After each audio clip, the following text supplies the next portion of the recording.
Bonjour, je vous présente cet ouvrage.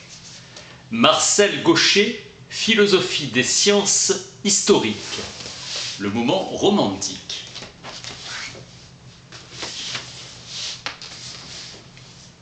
L'histoire devient science par l'unification du champ des études historiques en 1830. Reconstruction indirecte par des attestations documentaires. Appréciation exacte des choses du passé telles qu'elles ont eu lieu. Avec la philosophie de l'histoire, l'idée a fait son chemin en changeant le sens de la référence au passé. Organisation de pensée assignant des conditions très précises. L'exactitude factuelle est un but en soi. La naissance de l'histoire, science, est une transformation intellectuelle, connaissance des faits et plus de cantonnement dans l'exactitude pure et plus.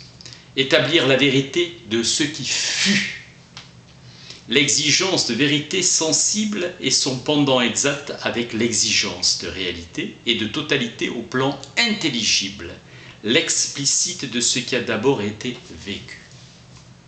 La personne qui émerge du devenir n'est pas le sujet hegelien de la fin de l'histoire. L'histoire peut alors devenir érudition, érudite sans cesser d'être philosophique. Par l'intégration de l'histoire, l'histoire peut alors devenir un récit, un espace de recherche et de pensée et ouvert à une science historique nouvelle qui va pouvoir se déployer. Les textes d'Augustin Thierry, l'étude patiente des faits jusqu'à la précision scientifique. Thierry étudia avec Victor Cousin et travailla pour Saint-Simon. Sur la voie des sources de l'histoire moderne, respecter sévèrement l'ordre chronologique dans la physionomie morale de l'histoire comme dans la succession des événements. Une minutieuse construction historique et savante, un travail consciencieux, réforme dans la manière d'écrire l'histoire, nombreuses recherches préparatoires et énormes catalogues de livres. Tant de lectures lui développa une intuition de voir le passage qui intéresse, concentration totale sur la réalisation. Amitié littéraire et confident de lecture avec Fauriel, qui le stimulait à marcher en avant. Union mystérieuse entre l'auteur et son œuvre. 10 heures de travail par jour. L'histoire sera le cachet du XIXe siècle. Il lui donnera son nom, comme la philosophie au XVIIIe, zèle jusqu'à l'enthousiasme. Chateaubriand, courir l'un des premiers sur la pente du siècle. Thierry faillit perdre la vie et on lui conseilla de voyager, condamné à l'oisiveté. Il se fit aider par pour la rédaction de son ouvrage par M. Armand Laurel, de caractère ferme et d'esprit droit. Son travail avait pour but de supprimer les redites et conserver avec soin l'expression contemporaine des faits. Chaque siècle se raconterait lui-même. Il comprit dans ses récits l'esprit d'indépendance des Français et la notion de liberté et de courage de nos aïeux. Il manque l'histoire des peuples, occultée par ce petit nombre de personnages privilégiés qui occupent la scène historique. Sensibilité pour s'attacher à la destinée d'un peuple entier. La noblesse peut revendiquer dans le passé les hauts faits d'armes et le renom qu'elle milite. C'est au roturier que va l'histoire, et notre langue crée dans un temps où la cour et les donjons retentissaient des sons rudes et gutturaux d'un dialecte germanique. Chilpéric ou Dagobert eut-il la probité, les vertus, la clémence d'un roi, les attributs de puissance et de dignité sûrement. Ni Hilperik ni Dagobert, leur nom, ne parlaient la langue française. La lettre demeure, mais l'esprit change, poussant les écrivains à se copier l'un l'autre, à se presser dans le même cercle d'ignorance et de fausseté. Prosper de Barante est né des historiens novateurs de la Restauration, exception aristocratique. Proche de Madame de Staël, il analyse les origines intellectuelles de la Révolution française en termes de marche nécessaire de la civilisation. Sous Louis XV, être écrivain, c'était occuper une place dans l'État et l'esprit.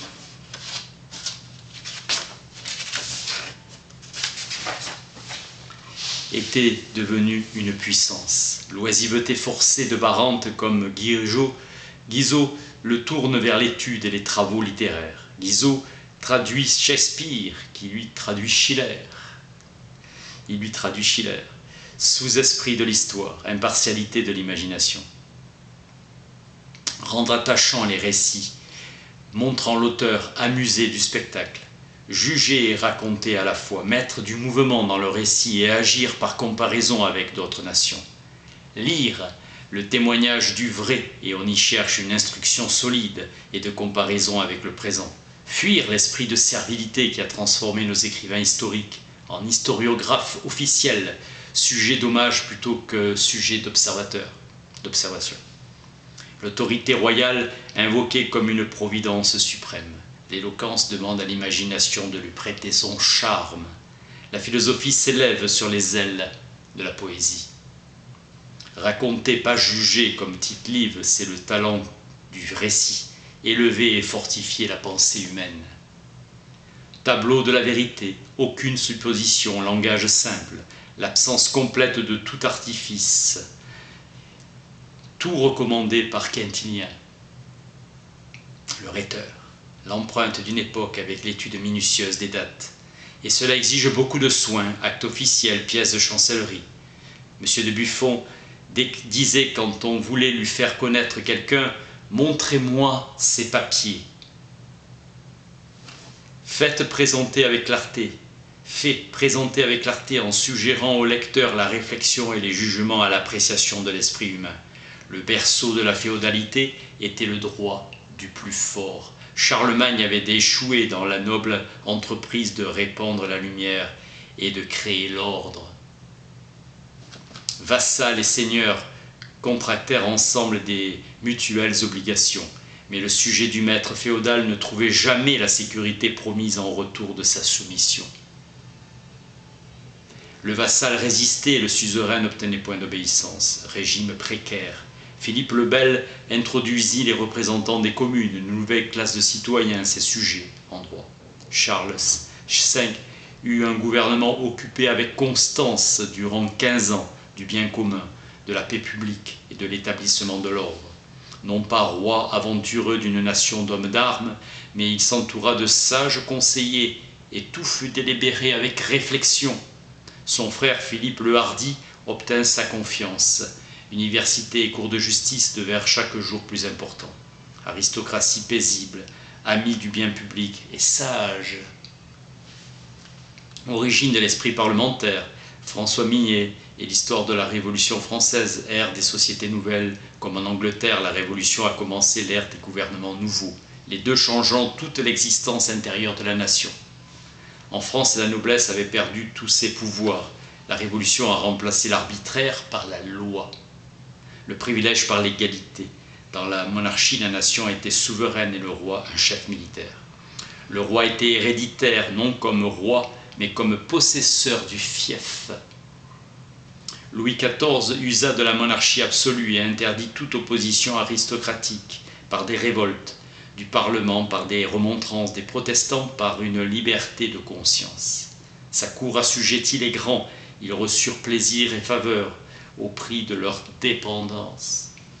Soumission et silence de 60 ans, despotisme de l'édit de Nantes. Un gouvernement arbitraire ne veut pas qu'on lui résiste, mais pire, il veut qu'on l'approuve et qu'on l'imite. Il persécuta les consciences.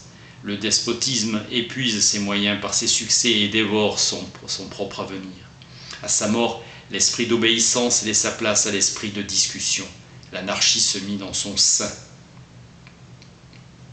La puissance des parlements allait se retourner contre la royauté. La ruine de l'aristocratie était consommée. Le Parlement servit d'instrument en s'opposant aux forts et secondant les faibles. L'arbitraire était décrédité. Une nouvelle puissance apparaît, l'opinion, certes non reconnue, mais influente. La nation participait au pouvoir. À la Fronde, les grands furent abattus, et après un siècle de soumission absolue, la noblesse ne se releva pas de cette défaite. Progrès de tiers-état et des Lumières. Les monarques aidèrent les esprits qui créèrent l'opinion publique sans le vouloir. Opinion forte et éclairée, pouvoir déconsidérer quand, en 1774, Louis XVI monta sur le trône. On était lassé de l'arbitraire.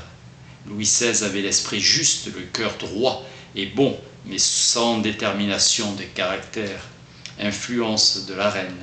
Necker améliora les finances, mais fut renvoyé, puis repris en 1789. La noblesse était réunie au tiers état, plus contre le gouvernement qu'en faveur du peuple. Sous la direction de Maurepas, le roi comme des ministres populaires et la reine nomma des ministres courtisans. La noblesse et le clergé refusèrent de participer aux charges de l'État. Convocation des États généraux et opposition nationale, et les États généraux décrétèrent une révolution déjà faite. En Angleterre, récit de François Guizot, un ouragan éclata pour attaquer le privilège et introduire l'égalité dans l'ordre social. Les fonctions publiques furent offertes à tous les citoyens, droit de résistance contre la tyrannie royale, XVIIe siècle. Développement de l'activité sociale et individuelle, progrès de la société et de l'humanité, principe de notre civilisation, justice, légalité et liberté. Victor Cousin, influençant Michelet et Quinet, la fonction de l'histoire est de retracer les époques en déterminant les causes et l'unité dans une multiplicité.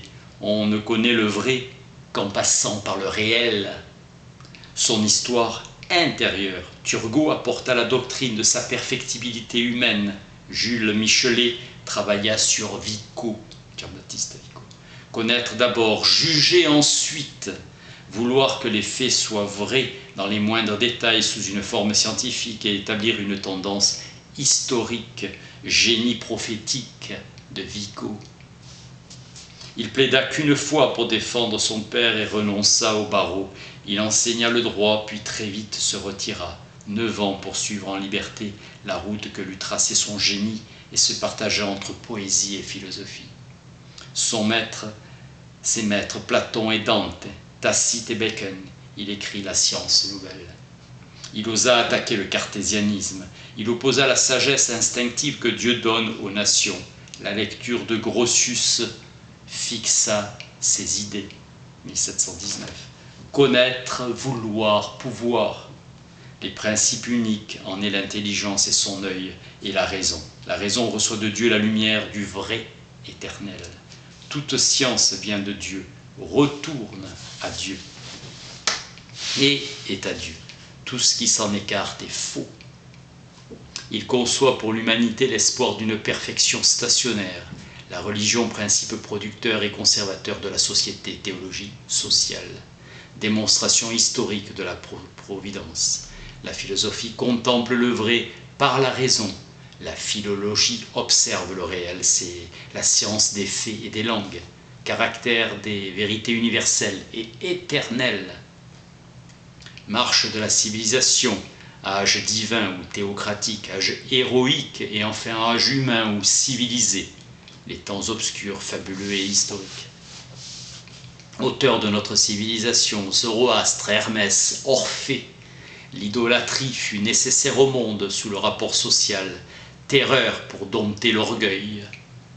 La poésie était déjà pour les premiers âges une philosophie sans abstraction, toute d'imagination et de sentiment. Les poètes sentirent ce que les philosophes comprirent. La sagesse est un usage habile des paroles. Le peuple veut la justice. Faire des lois justes et donc bonnes. Piété, bonne foi, véracité fondent la justice qui fait la beauté de l'ordre éternel établi par la providence. Jean-Baptiste Vico bénissait les adversités qui le ramenaient à ses études.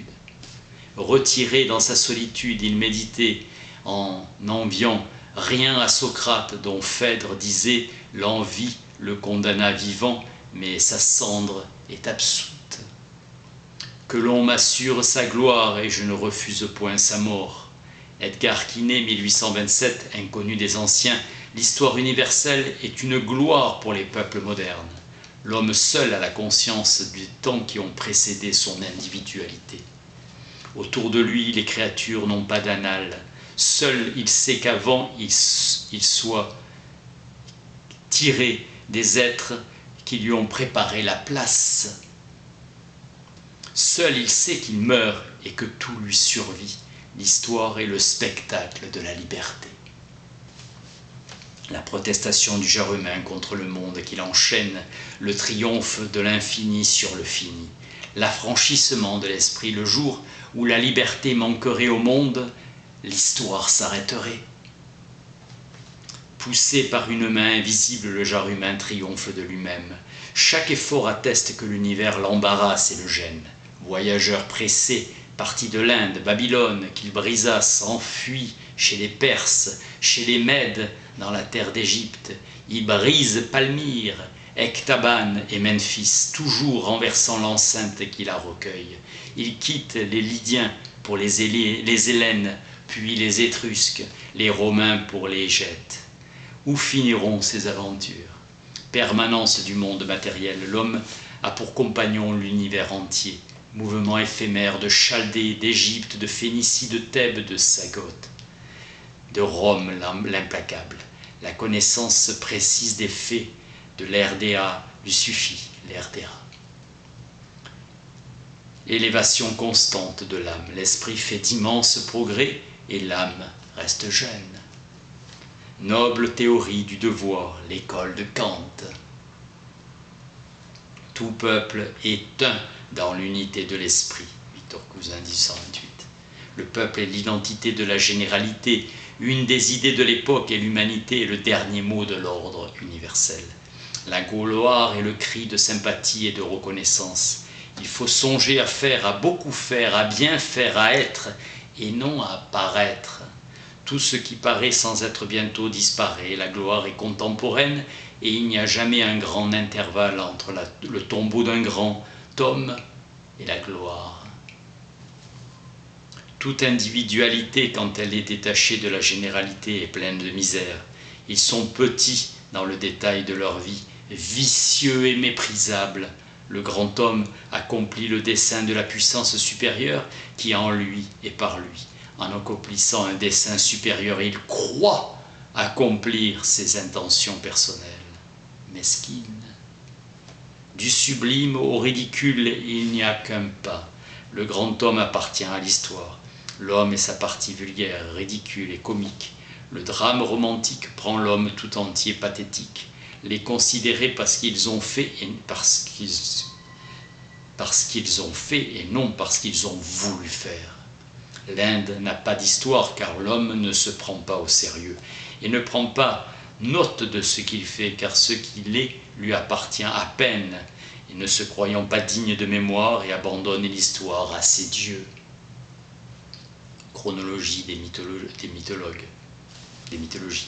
Traverser le désert de l'Indus, arriver en Perse, là les dieux cèdent la place à l'homme. Le temps succède à l'éternité, l'individu commence et avec lui l'histoire. En Égypte, l'humanité a joué un rôle, alors qu'en Inde, l'humanité est restée anonyme, indifférente à elle-même, ne croyant pas à sa liberté propre, n'en ayant pas aucune trace de son passage sur Terre. L'activité individuelle a marqué l'époque par le développement des grands hommes, art, religion, philosophie, industrie. Dans la religion, Dieu est tout, l'homme rien. Plus l'action de la religion a été pure, plus l'homme s'est effacé dans le service de Dieu. Les conquêtes de l'industrie se font lentement, là où tout est lent, tout est progressif. C'est dans les arts que les individus sont privilégiés, avec la guerre et les philosophies. La gloire est un témoin irrécusable de l'importance et de la vraie grandeur des hommes. Les plus grands parmi nous sont les philosophes. Génie politique d'Aristote et génie philosophique. La philosophie sera toujours, avec Platon et Aristote, égalant un César. Nulle autre part il n'y a de plus grands hommes qu'en philosophie, phénomène. Plus haut degré d'individualité, la réflexion. Face à nous-mêmes, tout acte réfléchi est un acte de la pensée et il ne peut y avoir un acte réfléchi sans un élément de généralité et pour forme l'individualité, ingrédient pour les grands hommes. Philosophie, dernier degré du développement d'un peuple. Dernier mot de tous les autres grands hommes et représentants du peuple auquel il appartient. Les deux plus grandes choses qui soient dans le monde. Agir ou penser. Guerrier ou philosophe. Les deux grandes manières de servir l'humanité, lui faire un pas vers la route de la vérité en élevant les idées. Aristote ou Alexandre le Grand. Colomb ou Vasco de Gama, ou Bacon et Descartes. Le vaincu excite notre pitié, la lutte des peuples est triste, sympathie pour le vainqueur, car toute victoire entraîne infailliblement un progrès de l'humanité. Le vainqueur est celui de la meilleure cause, le vaincu est celui du passé. Déplacé dans son temps, Edgar Quinet. Sa défaite a été utile, le vaincu s'est trompé sur l'état du monde, vue courte. La lutte des grands génies philosophiques tourne autour du profit de la raison humaine. La lutte des philosophes remplit d'espérance et prépare l'humanité à faire un nouveau pas. Avancer sur des ruines, mais avancer incessamment. Herder est le plus grand monument élevé à l'histoire de l'humanité. Jules Michelet, avec Le Monde, a commencé une guerre contre la nature de l'esprit, contre la matière de la liberté, contre la fatalité. L'histoire est le récit de cette lutte interminable. La Perse est le commencement de la liberté dans la fatalité. Grande route du genre humain, on bâtit en briques, le reste des aliments est donné aux pauvres. L'homme cherche l'oubli de soi dans l'ivresse. Ici, l'ivresse n'est pas dans la nature comme en Inde, elle est volontaire. Froid opium des rêves et repos de la mort. Albuquerque désira anéantir l'Égypte en détournant le Nil vers la mer Rouge. La Perse a brisé les idoles de l'Inde. Les barbares ont cru soumettre l'Italie en vain. Le parti allemand où Gibelin, sous sa forme féodale, dressa ses châteaux. Ils furent détruits, le tout nivelé par le radicalisme de l'Église romaine, du parti guelfe et des tyrans. La France agit et raisonne, décrète et combat, elle remue le monde. Elle fait l'histoire et la raconte. L'histoire est le compte rendu de l'action. Génie démocratique de la France. L'orgueil humain personnifié dans un peuple, c'est l'Angleterre. Enthousiasme que l'homme du Nord s'inspire à lui-même. Il veut jouir et savoir qu'il jouit. Condensée à l'excès sur un étroit espace, la dominatrice des mers. De l'héroïsme anglais commence la liberté moderne. Ivresse du moi humain.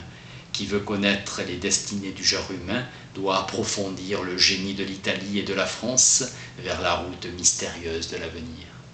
Michelet, j'étais libre par la solitude, la pauvreté et la simplicité de vie, libre par mon enseignement. En pénétrant l'objet de plus en plus, on l'aime et on le regarde avec un intérêt croissant. Écrire dans la pureté, la solitude, la liberté, être plus humain, plus simple. La transformation s'opéra, devenir jeune, un cœur en jardin de fleurs. Comme dans la rosée du matin, Saint François, l'auteur, c'est le Saint-Esprit. Le Saint-Esprit de Joachim de Flore, c'est celui dont le règne arrive après le règne de Jésus. C'est l'esprit d'union d'amour, culte d'esprit nouveau, 1200, à l'époque albigeoise que l'Église noya dans des torrents de sang. L'esprit faible colombe semble périr. L'esprit remplace tout où on ne voit plus rien. L'esprit parlait quand Jeanne d'Arc l'entendit et dit « Mais vois, l'amour dans l'action, l'innocente héroïne a bien fait de délivrer la France. Elle a délivré l'avenir, contraire à la passivité chrétienne.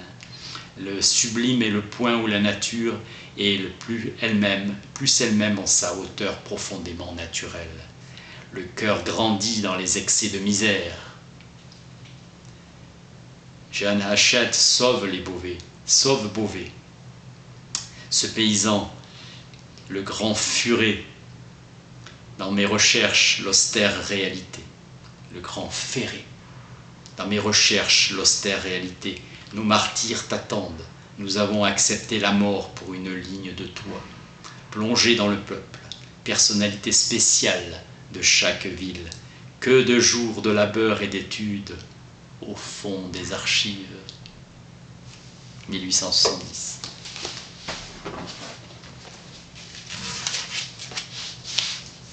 Marcel Gaucher, Philosophie des sciences historiques, le moment romantique. Merci.